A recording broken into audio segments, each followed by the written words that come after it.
नमस्कार, प्रणाम। स्वागत करती हूँ अपने YouTube चैनल दीपिका पंडित ऑफिशियल पर। आज मैं बहुत ही प्यारा, बहुत ही सुंदर बेटा विवाह गीत लेके आई हूँ। अगर आप लोगों को अच्छा लगे तो अपना प्यार दुलार आशीर्वाद ज़रूर देना और चैनल को ज़्यादा से ज़्यादा शेयर, सब्सक्राइब, लाइक ज़रूर करें। आप लोग बहुत अच्छा सपोर्ट दे रहे हैं, बस अपना ऐसे ही आशीर्वाद बनाए रखें, हमारे लिए इतना ही बहुत है। चिट्ठी आई लिखिए का भेजे हाँ कवन रमा दिए हाँ समाधि जी के हाथ रे ललन मायर दिए हाँ समाधि जी के हाथ रे ललनवा। चिट्ठिया लिखिए का भेजे हाँ समाधि रामा दिए हाँ समाधि जी के हाथ रे ललनवा। ऊंची ऊंची बखरी उठाया मोरे समाधि अरे झझरी न किरकी कटाई रे ललनवा। अरे झझरी न किरकी कटाई रे ललनवा। अच्छी अच्छी रनिया झरोखे बैठाया अरे अच्छी अच्छी रनिया झरोखे बैठाया। अरे तब लागब दुआरे के चार रे ललनवा। अरे तब लागब दुआरे के चार रे ललनवा। उलटी के चिट्ठिया पठाए हाँ समाधि रामा। उलटी के चिट्ठिया पठाए हाँ कवन रामा दिए हाँ समाधि जी के हाथ रे ललनवा। अरे दिए हाँ समाधि जी के हाथ रे ललनवा।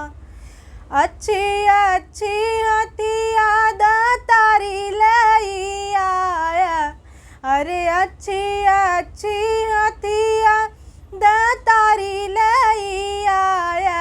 अरे गलवा मोती न कर हार रे ललनवा। अरे गलवा मोती न कर हार रे ललनवा। अच्छे अच्छे कुंवरू बाराती लाई आया अच्छे अच्छे कुंवरू बाराती लाई आया। अरे तब लाग दुआरे हमार रे ललनवा। अरे तब लाग दुआरे हमार रे ललनवा। इतनी बचन सुनी बाबा हो कवन रामा। इतनी बचन सुनी बाबा हो कवन रामा।